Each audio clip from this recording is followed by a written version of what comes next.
නෑ. ඒක මිත්‍යා දෘෂ්ටියක්. එහෙනම් දෙවියන්ට මොනවද අපි දෙන්න ඕන? පින් කරලා ඒ පිනයි අපි දෙවියන්ට අනුමෝදන් කරන්න ඕන. ඊළඟ කාරණාව තමයි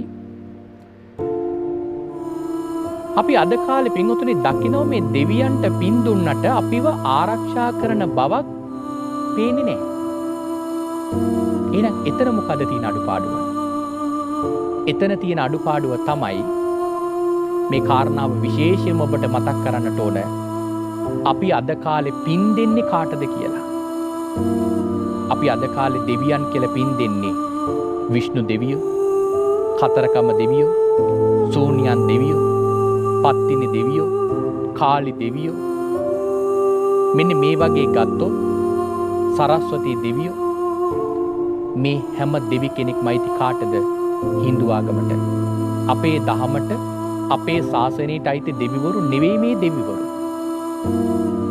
පින්වත්නි, අපි නොදන්නවා වුණාට අපේ ශාසනයට අයිති විශේෂ දිව්‍ය මණ්ඩලයක් පින්වතුනි ලංකාවෙම වාසය කරනවා. මෙන්න මේ කාරණාව ඔබ හැම කෙනෙක්ම සටහන් කරගත්තත් වටිනවා. අපි මොන දෙවියන්ටද පින් දෙන්න ඕන කියලා. පින්වත්නි, පින් අනුමෝදන් කරනකොට අනුමෝදන් කරන්න කාටද? මේ සම්බුද්ධ ශාසනය රකින්න ඉන්නේ බොහෝ දෙනෙක් හිතන්නේ විෂ්ණු දෙවියෝ කියලා. විෂ්ණු දෙවියෝ නෙවෙයි මේ සම්බුද්ධ ශාසනය රකින්නේ. සම්බුද්ධ ශාසනය රකින්න බාරකාර දෙවියෝ තමයි උපුල්වන් දෙවියෝ. උපුල්වන් දෙවියෝයි විෂ්ණු දෙවියෝයි කියලා කියන්නේ දෙවිවරු දෙන්නේ. එහෙනම් අපි පින් දෙන්න ඕන කාටද? උපුල්වන් දෙවියන්ට. ඊළඟට පින්වත්නි, දෙවිවරු බොහෝ ප්‍රමාණයක් අපේ ධර්මයේ සඳහන් කරලා තිබෙනවා. නමුත් ওই පින්වතුන්ට විශේෂයෙන්ම වැදගත් වෙන දෙවිවරු පිරිසකගේ නම් ටිකක් මම ඔබට සිහිපත් කරන්න. අපේ ලංකාවේ භාග්‍යවතුන් වහන්සේගේ ධාතුන් වහන්සේලා රකින්න දෙවිවරු පිරිසක් ඉන්නවා. ආන්න ඒ දෙවිවරුන්ටවත් අඩුම තරමේ ඔබ පින් අනුමෝදන් කරන්න ඔබ කරන පින්කම් වලින්. කොහොමද? දැන් ගත්තොතින් කැලණි මහා විහාරයට අධිග්‍රහිත දෙවි කෙනෙක් ඉන්නවා. කවුද කැලණි මහා විහාරයට අධිග්‍රහිත දෙවිවරු? මණියක්කික නාගරාජයන් වහන්සේ. අපේ ධර්මයක සඳහන් කරලම තියෙනවා. නමුත් අපි කැලණි පුදුබිමට ගිහිල්ලා පින් දෙන්නේ නම් වෙන දෙවි කෙනෙකුට. නමුත් ධර්මයේ සඳහන් කරලා තිබෙන්නේ මණියක්කික නාගරාජයන් වහන්සේ තමයි කැලණි මහා විහාරයට අධිග්‍රහිත වෙන්නේ.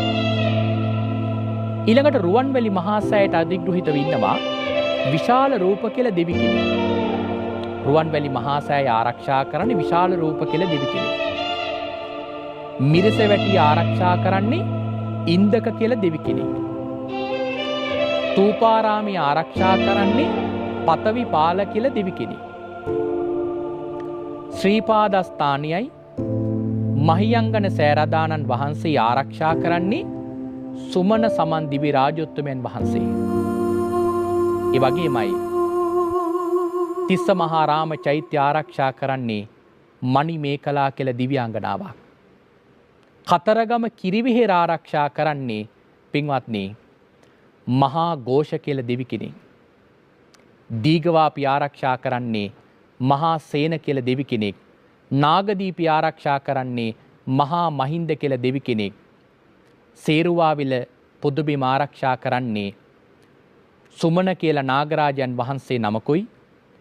උන්වහන්සේගේ මෑණියන් වෙච්ච ඉන්ද මානවිකාවයි. සුමන නාගරාජයන් වහන්සේට පරිවාර නාගයෝ ඉන්නවා කෝටි 6ක්. ඉන්ද මානවිකාවටත් පරිවාර නාගයෝ ඉන්නවා කෝටි 6ක්. එතකොට කෝටි 12යි. තව ජයසේන කියලා බෑනනුවන් කෙනෙක් ඉන්නවා. ඔහුටත් ඉන්නවා කෝටි 2ක පරිවාර නාගයෝ. එහෙනම් සේරුවාවිල මහසෑය කෝටි 14ක නාගයෝ ආරක්ෂා කරනවා. භාග්‍යතුන් වහන්සේගේ විශාලතම ධාතුන් වහන්සේ වැඩ ඉන්න පොදුබිම. එහෙනම් බලන්න අද ලංකාවේ දෙවියන්ට පින් දෙනවා කියලා කීයෙන් කී දෙනාද ඔය දෙවිවරුන්ට පින් අනුමෝදන් කරන්නේ?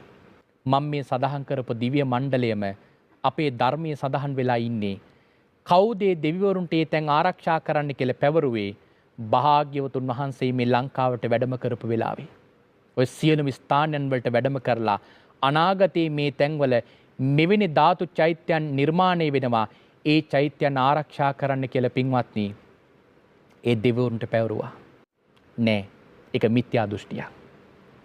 එහෙනම් දෙවියන්ට මොනවද අපි දෙන්න ඕන?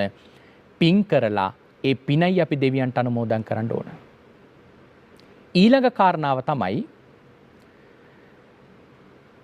අපි අද කාලේ පින්වතුනි දකිනවා මේ දෙවියන්ට පින් දුන්නට අපිව ආරක්ෂා කරන බවක් පේන්නේ නැහැ. එහෙනම් එතන මොකද තියෙන අඩුපාඩුව?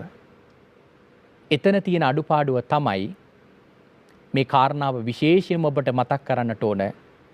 අපි අද කාලේ පින් දෙන්නේ කාටද කියලා. අපි අද කාලේ දෙවියන් කියලා පින් දෙන්නේ විෂ්ණු දෙවියෝ, කතරකම දෙවියෝ, සෝනියන් දෙවියෝ, පත්තිනි දෙවියෝ, කාලි දෙවියෝ. මෙන්න මේ වගේ ගත්තොත් සරස්වතී දෙවියෝ මේ හැම දෙවි කෙනෙක්ම අයිති කාටද? හින්දු ආගමට. අපේ දහමට, අපේ ශාසනයට අයිති දෙවිවරු නෙවෙයි මේ දෙවිවරු.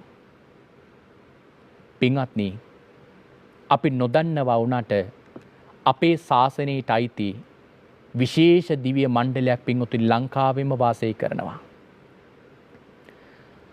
මෙන්න මේ කාරණාව ඔබ හැම කෙනෙක්ම සටහන් කරගත්තත් වටිනවා. අපි මොන දෙවියන්ටද පින් දෙන්න ඕන කියලා. පින්වත්නි, පින් අනුමෝදන් කරනකොට අනුමෝදන් කරන්න කාටද? මේ සම්බුද්ධ ශාසනය රකින්න ඉන්නේ බොහෝ දෙනෙක් හිතන්නේ විෂ්ණු දෙවියෝ කියලා. විෂ්ණු දෙවියෝ නෙවෙයි මේ සම්බුද්ධ ශාසනය රකින්නේ. සම්බුද්ධ ශාසනය රකින්න බාරකාර දෙවියෝ තමයි උපුල්වන් දෙවියෝ. උපුල්වන් දෙවියෝයි විෂ්ණු දෙවියෝයි කියලා කියන්නේ දෙවිවරු දෙන්නේ. එහෙනම් අපි පින් දෙන්න ඕන කාටද? උපුල්වන් දෙවියන්ට. ඊළඟට පින්වත්නි, දෙවිවරු බොහෝ ප්‍රමාණයක් අපේ ධර්මයේ සඳහන් කරලා තිබෙනවා. නමුත් ওই පින්වතුන්ට විශේෂයෙන්ම වැදගත් වෙන දෙවිවරු පිරිසකගේ නම් ටිකක් මම ඔබට සිහිපත් කරන්නම්. අපේ ලංකාවේ භාග්‍යවතුන් වහන්සේගේ ධාතුන් වහන්සේලා රකින්න දෙවිවරු පිරිසක් ඉන්නවා. ආන්න ඒ දෙවිවරුන්ටවත් අඩුම තරමේ ඔබ පින් අනුමෝදන් කරන්න ඔබ කරන පින්කම් වලින්. කොහොමද? දැන් ගත්තොතින් කැලණි මහා විහාරයට අධිග්‍රහිත දෙවි කෙනෙක් ඉන්නවා. කවුද කැලණි මහා විහාරයට අධිග්‍රහිත දෙවිවරු?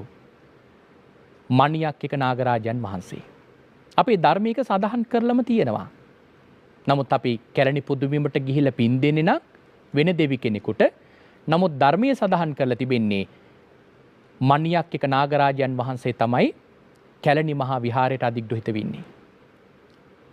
ඊළඟට රුවන්වැලි මහා සෑයට අධිග්‍රහිත වෙන්නවා විශාල රූප කියලා දෙවි කෙනෙක්. රුවන්වැලි මහා සෑය ආරක්ෂා කරන්නේ විශාල රූප කියලා දෙවි කෙනෙක්. මිරිසවැටිය ආරක්ෂා කරන්නේ ඉන්දක කියලා දෙවි කෙනෙක්.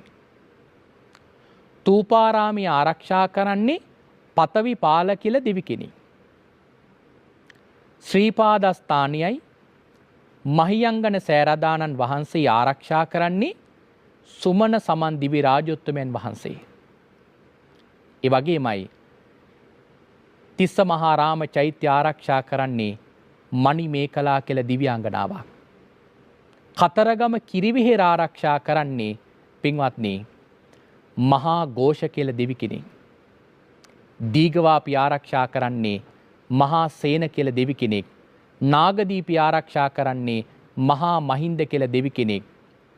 සේරුවාවිල පුදුබිම ආරක්ෂා කරන්නේ සුමන කියලා නාගරාජන් වහන්සේ නමකුයි. උන්වහන්සේගේ මෑණියන් වෙච්ච ඉන්ද මානවිකාවයි. සුමන නාගරාජන් වහන්සේට පරිවාර නාගයෝ ඉන්නවා කෝටි 6ක්. ඉන්ද මානවිකාවටත් පරිවාර නාගයෝ ඉන්නවා කෝටි 6ක්. එතකොට කෝටි 12යි. තව ජයසේන කියලා බෑනනුවන් කෙනෙක් ඉන්නවා. ඔහුටත් ඉන්නවා කෝටි 2ක පරිවාර නාගයෝ. එහෙනම් සේරුවාවිල මහසෑය කෝටි 14ක නාගයෝ ආරක්ෂා කරනවා. භාග්‍යතුන් වහන්සේගේ විශාලතම ධාතුන් වහන්සේ වැඩ ඉන්න පොදුබිම. එහෙනම් බලන්න අද ලංකාවේ දෙවියන්ට පින් දෙනවා කියලා කීයෙන් කී දෙනාද ඔය දෙවිවරුන්ට පින් අනුමෝදන් කරන්නේ? මම මේ සඳහන් කරපු දිව්‍ය මණ්ඩලයම අපේ ධර්මයේ සඳහන් වෙලා ඉන්නේ. කවුද ඒ දෙවිවරුන්ට ඒ තැන් ආරක්ෂා කරන්න කියලා පැවරුවේ භාග්‍යවතුන් වහන්සේ මේ ලංකාවට වැඩම කරපු වෙලාවේ. ඔය සියලුම ස්ථානයන් වලට වැඩම කරලා අනාගතයේ මේ තැන්වල මෙවැනි ධාතු චෛත්‍යයන් නිර්මාණය වෙනවා. ඒ චෛත්‍යයන් ආරක්ෂා කරන්න කියලා පින්වත්නි ඒ දෙවිවරුන්ට පැවරුවා.